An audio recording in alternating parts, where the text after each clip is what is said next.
Let's get started. You can log in using your Google account, or you can use your email ID to log in. Link your Notion account by clicking on Connect with Notion. Make sure you select first option, which creates a template on your Notion account. Now let's create a site by using Lamento as subdomain.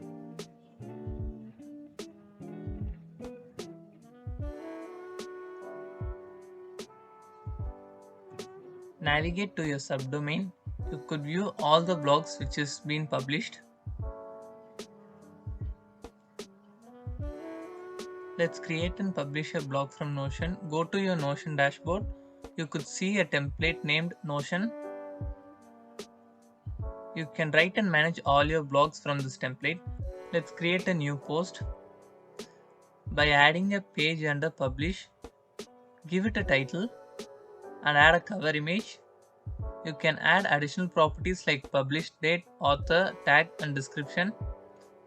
Let's add some content.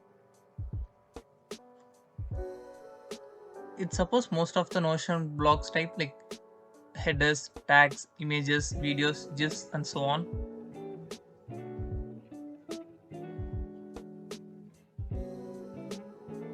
Go to your website and check the new post you have created. And yes, Lamento comes with both dark and light mode support. And as for learning curve, it's just a drag and drop template. You can create post under any section, and when you're ready to post, you can just drag your pages under the publish section.